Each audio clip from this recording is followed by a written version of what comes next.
भगवान ऐसा पड़ोसी सबको दे। खट खट खट खट, कौन है? पता नहीं कौन है, इतनी रात गए।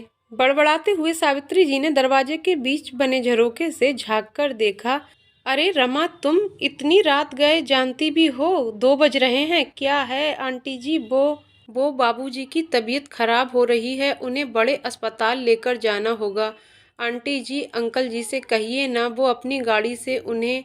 बात बीच में काटते हुए सावित्री देवी बोली, बेटा वो इनकी तबीयत खराब है, बड़ी मुश्किल से दवाई देकर सुलाया है, ऊपर से गाड़ी भी ठीक नहीं है। तो तुम चौक पर चली जाओ, वहाँ कोई ऑटो टैक्सी मिल जाएगी। क्या चौक पर? रमा की आंखें भीगी हुई थीं। रात 2 बजे चौक पर? माँ बाबूजी ने कभी 8 बजे के बाद घर से निकलने नहीं दिया। कारण अक्सर माँ बाबूजी उसे समझाते रहते थे, बेटा ये वक्त असामाजिक तत्वों के बाहर घूमते हुए शिकार करने का ज्यादा होता है। लेकिन आज तो मुझे जाना ही होगा। माँ को ढांढस बंधाकर आई हूँ। मुझे बेटी नहीं बेटा मानते हैं मेरे माँ बाबूजी, तो मैं कैसे पीछे हट सकती हूँ। लेकिन मन में अक्सर अकेली लड़कियों के साथ होती वारदातों की खबरें रमा के मन में आशंकाओं को और बढ़ा रही थीं। लेकिन वो हिम्मत करते हुए अपनी गली से बाहर सड़क की ओर जाने लगी। अरे रुको, कौन हो तुम? पीछे से आवाज सुनाई दी। रमा ने घबराकर पीछे की ओर देखा तो गली के नुक्कड़ पर महीने भर पहले रहने आए नए पड़ोसी, जो कि रिक्शा चलाते थे, को खड़ा पाया। अरे तुम तो हमारी गली के दीनानाथ भैया की बिटिया हो ना? कहाँ जा रही हो इतनी रात गए? काका, वो बाबूजी की तबीयत खराब है, अस्पताल लेकर जाना है, कोई सवारी रिक्शा ढूंढने। क्या? दीनानाथ भैया की तबीयत खराब है बिटिया? तुम घर चलो वापसी, कहकर वह जंजीर से बंधे अपने रिक्शा को खोलने लगे। रमा तुरंत घर पहुंची। बाबूजी को सहारा देकर उठाने की कोशिश कर ही रही थी कि रिक्शे वाले काका अंदर आ गए। आओ दीनानाथ भैया, सहारा देते हुए दीनानाथ जी को पकड़ते हुए रिक्शे वाले ने कहा।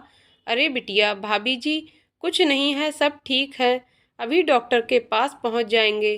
पिछली सीट पर तीनों को बिठाकर रिक्शा पर तेजी से पैडल मारकर खींचने लगा। अस्पताल पहुंचकर रमा के साथ डॉक्टरों के आगे पीछे भागते हुए दीनानाथ जी को भर्ती कराया।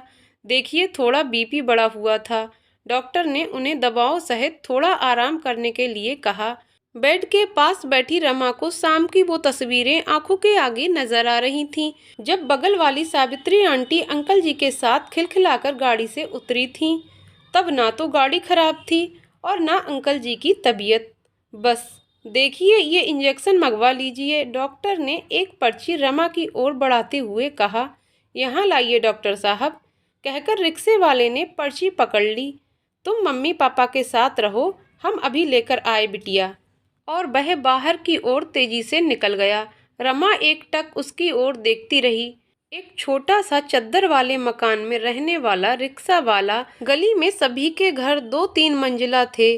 सभी के घरों में मार्बल पत्थरों की सजावट थी, तो किसी के यहाँ टाइल्स थीं। बस यही एक घर अजीब सा लगता था, झोपड़ी नुमा सीमेंट की चद्दरों से ढका हुआ। कुछ ही देर में, लो डॉक्टर साहब, अचानक रिक्शे वाले की आवाज ने उसकी तंद्रा भंग की। डॉक्टर ने इंजेक्शन लगाया और आराम करने के लिए कहकर चला गया। सुबह 6 बजे तक डॉक्टर ने 4 बार बीपी चेक किया। तकरीबन सभी समय सुधार था, सो डॉक्टर ने दीनानाथ जी को घर जाने की अनुमति दे दी। वापसी भी रिक्शे पर लेकर रिक्शा वाला बड़ी सावधानी से घर तक छोड़कर जैसे ही चलने को हुआ, रमा ने बटुआ निकालकर 500 का नोट उसकी ओर बढ़ाया। लीजिए काका। ये क्या कर रही हो बिटिया? हम इन सब कामों के पैसे नहीं लेते। मतलब ये तो आपका काम है ना काका, लीजिए। बिटिया, हमारे परिवार ने जीवन यापन के लिए हम सुबह से शाम तक उस ऊपर वाले की दया से मेहनत करके कमा लेते हैं। ज्यादा का लालच नहीं, वो इंतजाम किए देता है हमारे पेट का। और वैसे भी हम एक गली में रहते हैं, ऐसे हम और आप पड़ोसी हुए, और वो पड़ोसी किस काम का जो ऐसी स्थिति में भी साथ ना दे। कहकर रमा के सिर पर हाथ रखकर वो चलने लगा। रमा भीगी हुई आंखें पोंछते हुए ऊपर वाले की ओर देखकर बोली, आप जैसे भगवान रूपी पड़ोसी ईश्वर हर घर के पास रहें। दोस्तों, आपको कहानी कैसी लगी कमेंट करके जरूर बताइएगा। कहानी पसंद आई हो तो वीडियो को लाइक शेयर करें और चैनल को सब्सक्राइब करें। वीडियो को पूरा देखने के लिए बहुत बहुत धन्यवाद दोस्तों।